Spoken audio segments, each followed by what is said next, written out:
we're live. I think we're live. Cool. All right. Well, hello everybody, and welcome to another REV'IT live stream. Today we're broadcasting from our headquarters in the Netherlands. I'm Alexandra Straub, the editor here at REV'IT Sport International, and we have a fantastic guest with us today. Her name is Noraly, but most of you know her as Itchy Boots. Thank you so much for being here with us today. This is such a pleasure to have you. Yeah, thanks for having me. Yeah, of course. I mean, I know this isn't the place that you want to be right now, but yeah, the Corona time is a little bit strange for everybody. Yeah. Yeah, so why don't we get a little bit started with your background, because I know that there's people watching who aren't necessarily familiar with who you are and what you do. So yeah, I'd love to, let's dig deep. Yeah, sure. Yeah. Sure. Yeah, so tell us a little bit about your background and what you're doing and what you plan on doing. All right. So my name is Noraly, and I have been riding around the world for a year and a half now. And I've been recording this journey since I started it in India. From India, I drove a motorcycle back to the Netherlands, and then went with another motorcycle from Argentina on my way to Alaska until the world decided otherwise. Yeah. So, Exactly. yeah. So then I had to go back to the Netherlands, and now I'm here waiting it out, and can't wait to get going again. Yeah, get back on the road. I can imagine. And so actually getting back here is quite a funny story. Maybe funny is the wrong word to use, but it's an interesting story, and it wasn't necessarily a very, how would I say, peaceful time for you to get back. Tell us a little bit about what happened, how it was like, the emotions that you were feeling, and what it was like to come back to the Netherlands. Yeah, so I was riding in Peru. I just entered Peru, and at the time that I was crossing from Bolivia into Peru, the world was already dealing with Corona, but it wasn't so prominent in South America yet. So I was hoping to just cross into Peru, and I thought, okay, the borders are probably going to be closed, but I'm inside Peru and I'm sure I'll be able to travel still a little bit. But that all changed when Peru went into a hectic lockdown, and I got stuck in a small town by myself for 2 weeks, and I was the only foreigner in that small town, which led to some issues. Issues. Yeah. So obviously, because I look, European, I guess, the local people there were extremely worried and a little bit afraid that I was bringing the virus to their town. Which they didn't know that you had already been touring in South America for quite some time. Yes, exactly. So I was already in South America for 5 months, and not been in touch with anyone from any of the more like risk countries. But you can't explain that to people. So that was, for me, it was very strange, because I'm really used to meeting a lot of local people and being received with, were welcomed with open arms everywhere. And suddenly that completely changed around to people being afraid of me. Then at some point I decided I have to pause this adventure and come back to the Netherlands, and that was of course really unexpected. Yeah, I can imagine. So it was a bit strange.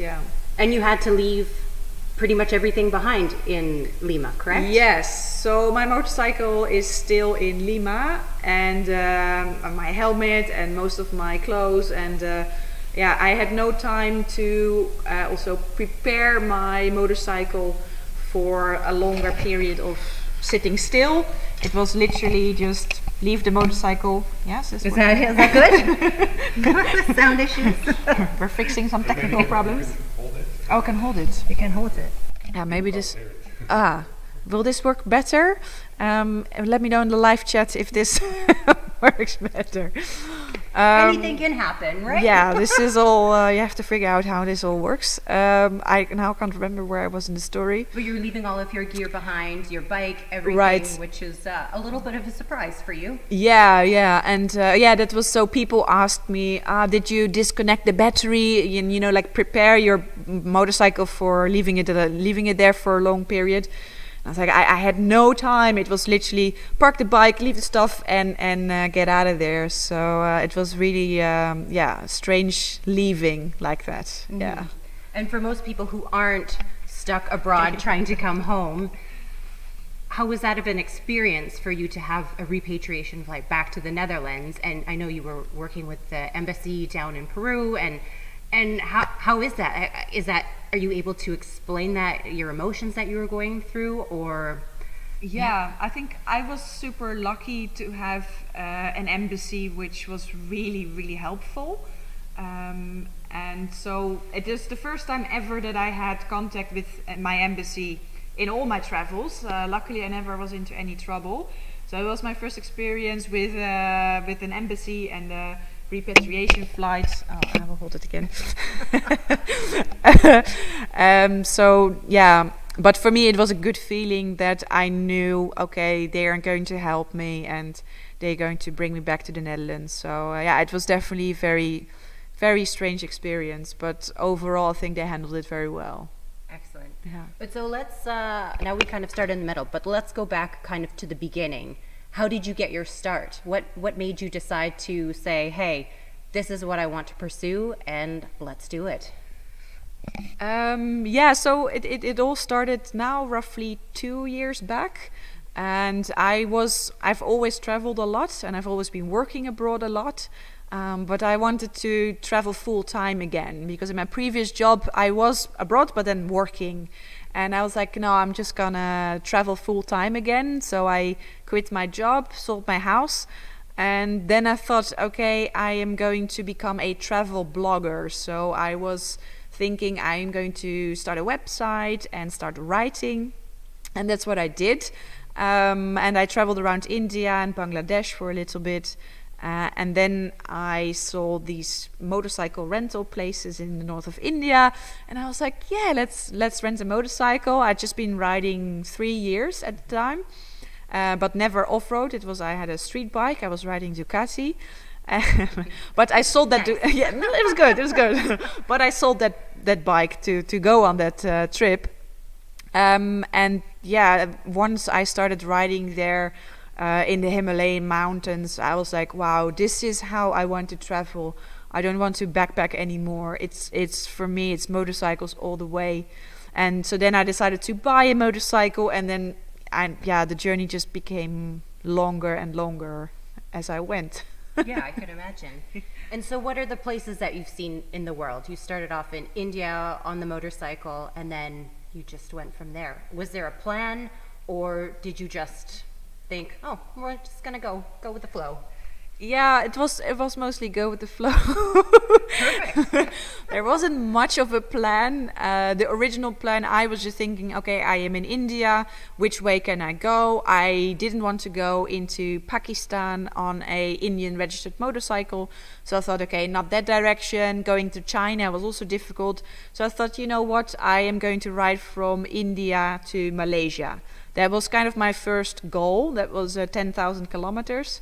And I thought, I'm going to do that. But then already a few weeks in that trip, I was thinking, but I'm getting so close to Malaysia already. And I don't want to stop. No. Yeah.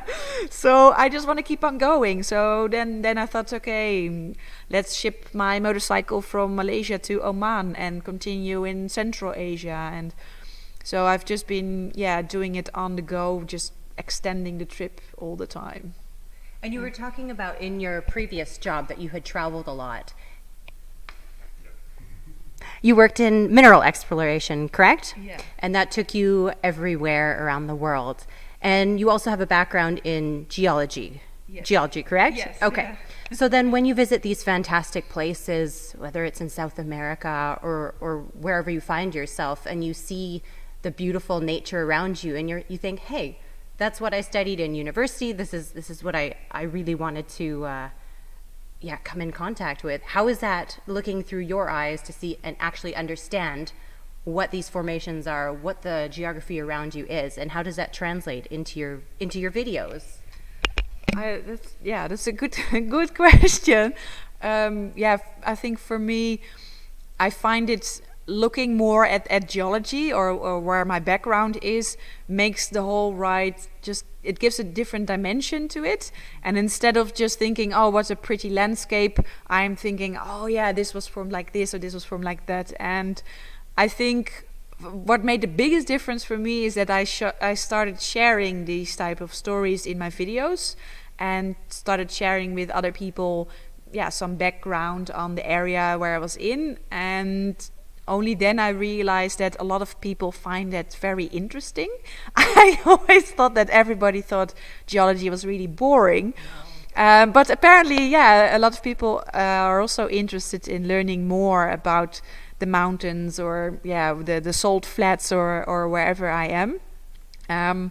So that's kind of also it made me just so happy that I could share some more of this, of my own background and my own passion and interest with the people that watch my videos. So that's definitely been a really unexpected turn of events, I guess, as well. But then it also makes it so that when the people who follow you or the people who are traveling in the same area, they can say, hey, I understand a little bit about this. And like you said, it gives them a deeper meaning and a deeper appreciation for the surroundings around you, because you can say, it was a beautiful mountain. Oh, these grasslands were fantastic. But really understanding what makes them so special gives it that new meaning and the new appreciation. Yeah. So then when you're touring and you're filming, because you put out a lot of content, and I'm always so curious to know, is it just you, or do you have a team of people working with you? How does it work when you put a video out? It is it is a lot of work. I don't have a team of people around me. I have my YouTube channel and I have my blog. And on the blog, so the articles that I write, and there I have an editor, and she goes through the pieces that I write and makes them better to read. So she helps me with the writing, but the video side, I do everything myself. And it's been crazy bringing out all this content, and especially, I think.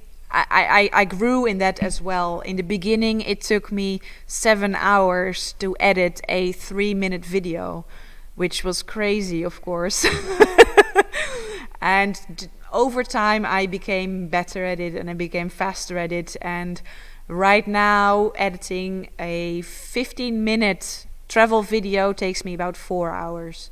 So that makes it easier for me to keep up with bringing out all of that content, because in the meantime, besides editing the video, I'm also researching places where am I going to go to ride to, and making preparations, and doing all of that on the road at the same time is it's a full-time job.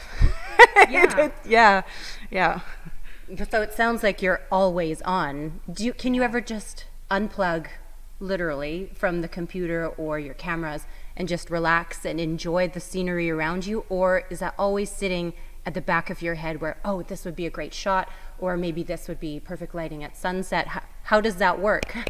Yeah, I am always on. Yeah. I find it very hard to let that go. So in the back of my mind, during my ride, I am already creating the video in my mind. So I'm already thinking about the shots and how I want to make this video. And there have been times where I thought, no, I just want to enjoy it for myself and not worry about making it into a video. But then I found it so hard, because if I was riding in a beautiful scenery, in a beautiful area, it would feel like, if I wouldn't record it, like that it didn't exist or that it didn't happen, because it's not then on the video.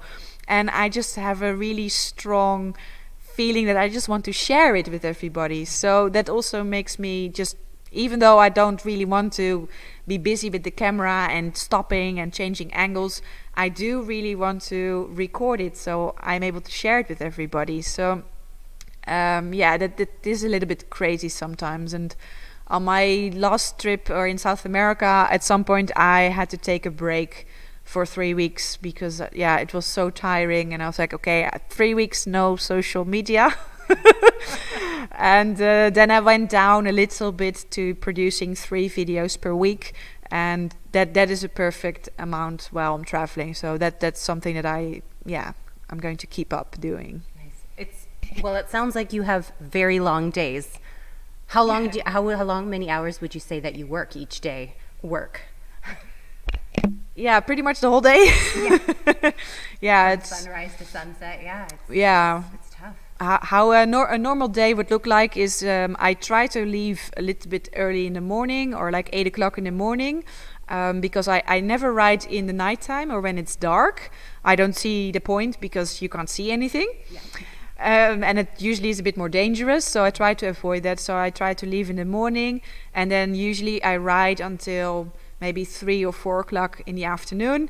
And then I am going to transfer all my footage of the day. I transfer it to my computer. I charge all my batteries of all my equipment. I prepare everything for the next riding day. If I'm riding the next day, then I research where I'm going to ride for the next day. So I do all of those preparations, thinking about where I'm going, and then do all the social media, try to reply to comments and write blog posts and all of that, and edit. And it's.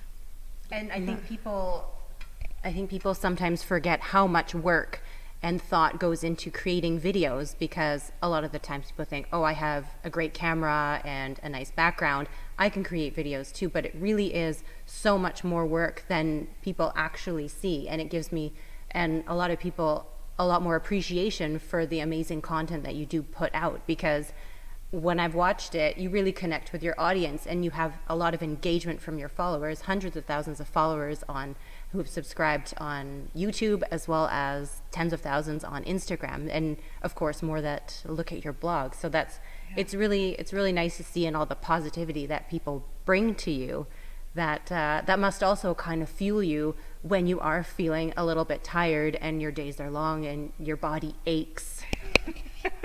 Yeah, no, definitely. I think it's in the days that I'm really tired, or I'm thinking, oh, I don't want to keep on working more. It's definitely it's the community that keeps me motivated as well. And sometimes the responses that I get on my YouTube videos, or people that email me, they're just heartwarming, and it just amazes me how many people enjoy what I make. And then I just feel like I want to work even harder to create even more things for these people that they enjoy. So that definitely helps, because if there wouldn't be people that say that my videos make them happy or whatever, then I think at some point I would be thinking, why am I doing this any longer? But no, that definitely plays a big role. Yeah.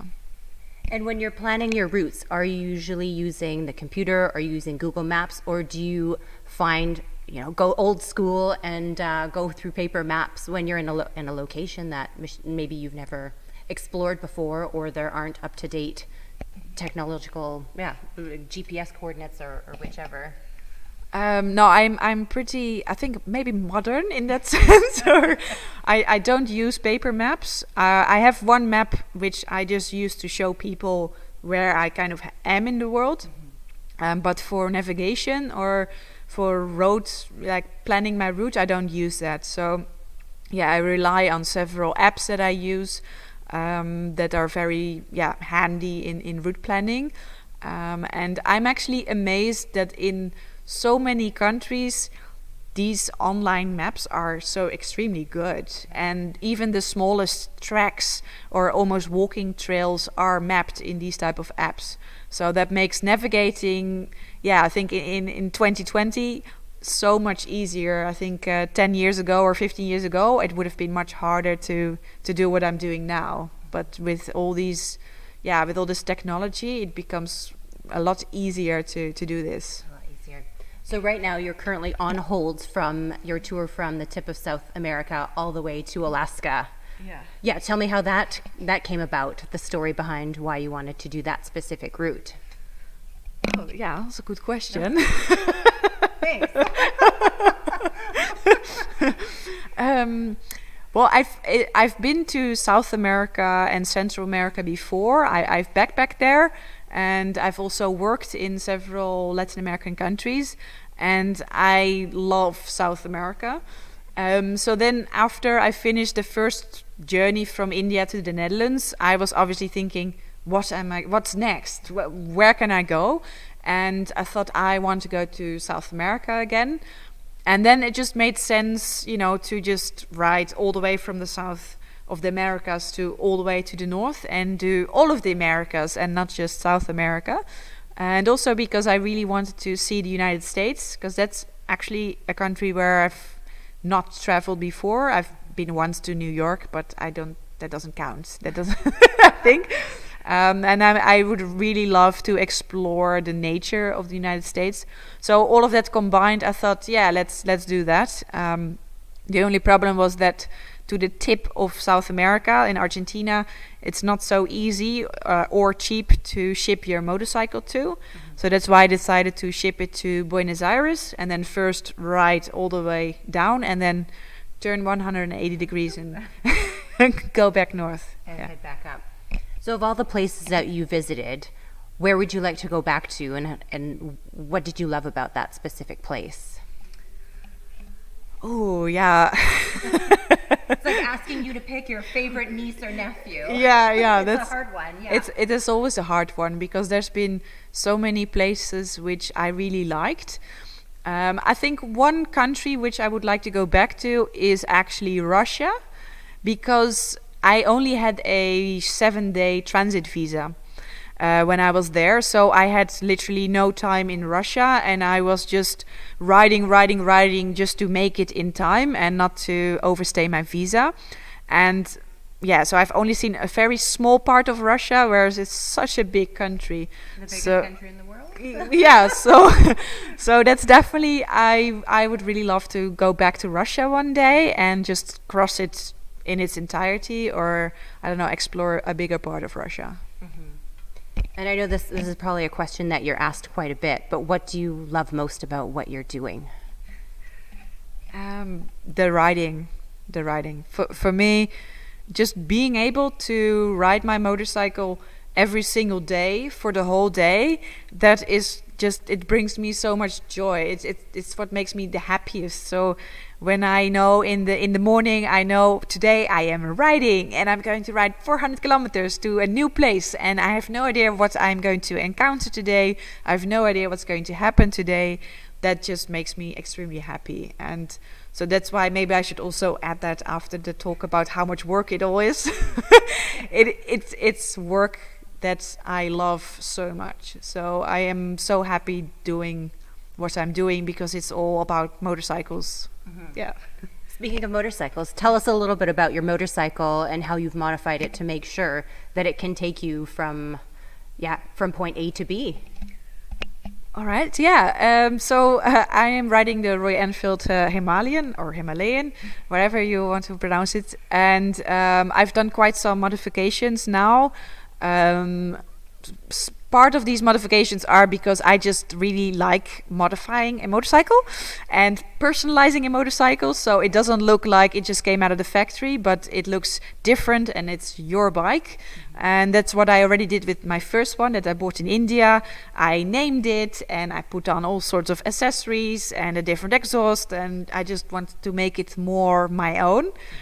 And then from that first trip, I learned a lot. Like some things worked and some things didn't work. So then for the second bike, I again put all the accessories on that I wanted. And by that time, I had a better idea of, okay, this is what I want to use again because it was good, and this I want to change. So, for example, I changed the seat because I thought the normal seat was extremely uncomfortable, and changed it to a touring seat. And so I modified it so it works for what I want to do with it, and for all the adventures I want to take it on. Nice. And what are the essential pieces of gear or kit that you cannot leave home without, or you won't sit on your bike without, because they're just essential tools for your journey? Well, I ride with for me, it's all the gear all the time. That's a very important one for me. I don't care if it's extremely hot, or I don't care what the circumstances are. I always wear my gear. So that's something I would never leave without any of my gear, my helmet, suit, everything. Earplugs, I also find them very important for hearing protection. And then when it comes to like the bike itself, a good toolkit with the tools which are, specifically for your bike, so that with these tools I can do pretty much everything on that particular bike. And spare parts that you might need along the way. That's also something that I became better at in the beginning. I had absolutely no idea what to bring, so I just brought everything. I just brought half a bike in spares with me, and then obviously I realized that was not necessary, and it was just adding a lot of weight to the motorcycle. So now on what I call season 2, I'm traveling much lighter, and now I really know what to bring with me, and that I definitely made some improvements there. Nice. And speaking of spare parts, how do you handle breakdowns or problems on the road? Well, I think I haven't had so many problems. Most of them were self-inflicted. So I managed to burn my clutch plates once in Iran. And even though I might not do it again, I still have spare clutch plates with me. Like, for me, that's something, okay, I will bring them spare because maybe I do it again. Then I have had a few flat tires. But I know how to fix that myself, so that's been good. And other than that, I haven't had big breakdowns or anything like that, so it's not really in the back of my mind a lot. I kind of have a lot of trust in the motorcycle, which you should. and I think also trust in, like, okay, if something breaks or something goes wrong, then I will always be able to find help or whatever, get myself out of the situation that I'm in. So I always kind of have trust that I'll be able to solve it somehow. Nice. And so you've been traveling for quite some time, over 2 years. What have you learned about yourself that you might not have learned were you not traveling? Well, I think in this particular case, I didn't think that I would enjoy it so much to share my journey. Because in all the other travels that I did, I never shared anything on social media or whatever, because I always thought, who is going to want to see me? Like, I always thought nobody was going to be interested in what I was doing. And now that I am sharing this journey with people online, I think, that made me realize how much joy that brings me. And I think that, gave a whole different dimension to what I'm doing. So, thanks. How are we doing for time? Are we doing okay? Yes. Okay. Perfect. And so, keep going. Is that a keep going? All right. So there's a lot of people out there who would love to be able to do what you do. And what advice would you give to them, to the individuals who would like to go on a long tour, or just to see where life takes them? My advice would be just start doing it. I think if you watch too many instruction videos on YouTube on how to do such a thing, I think it can really scare you off, because you're thinking, that it's really difficult, or you need to have all this knowledge. But I think what I kind of showed is that when I started this trip, I had never done any of this really before. I traveled before, but I never traveled on a motorcycle. I had no idea about bike mechanics or anything like that. And I just went, and it was fine, So I think, if I can do it, you can do it too. And if you want to, I do think a good idea is to just start smaller. If a huge trip is too daunting, then why don't you just start on a weekend trip, or go a week, or only go to a neighboring country or whatever. So you can also start small and then gradually build it up. But I would say just don't let anything hold you back, and go for it. Yeah. Nice. I like it. And are there any other things that you want to share with the people who are watching today? Well, plenty stories. What do you want to talk about? What's something that's had a really lasting effect on you? An experience where you went into a country or you met some people, and then that really had an impact on your heart. There have been people along the way that made an impression on me. I think when you do a trip like this, traveling by yourself in faraway countries, to me, like, it only made me realize again how good people are. And obviously, you know, there's bad people everywhere. Yeah.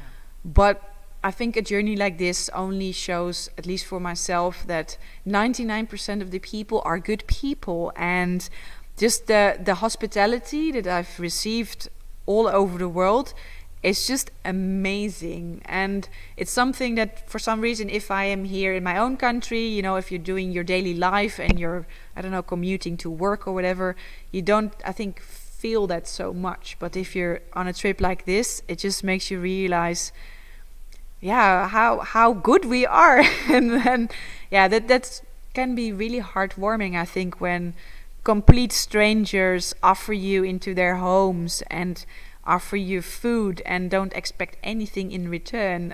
To me, that's just eye-opening and really, really heartwarming. So there is hope. There's definitely hope, and I mean, I think that's also why this whole the whole situation around the world at the moment, you know, is so strange, because that's and I hope that will come back, you know, because that's also when I watched back that I made a compilation video recently, and you know, that made me also realize how many times I shake hands with people, and you know, it's the way you connect with people. And I truly hope that when I'm able to continue my journey, that will be back to normal, and that people are not hesitant or, you know, keeping the distance. So it's obviously really strange times in which we're living now, but I really hope that will go back to the way it was, and I can still connect with people from all over the world, in a very gentle and but also natural way. Mm-hmm.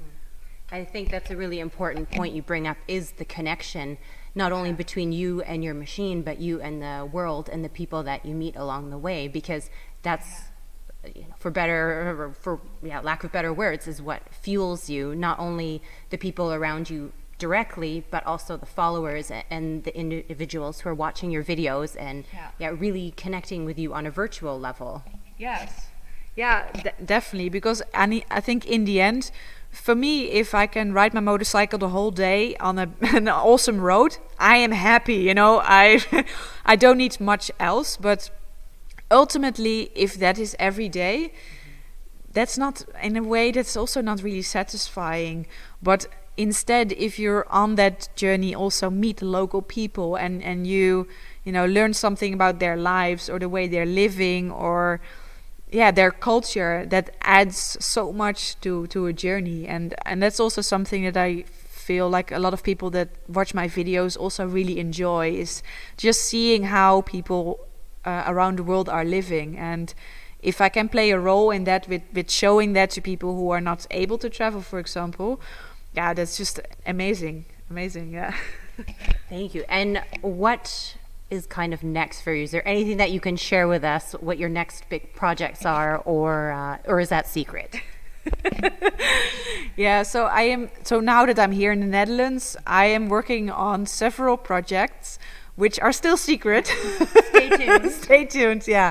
So in the next few weeks, there's some really cool stuff which is going to happen on my own channel, which I don't want to say yet.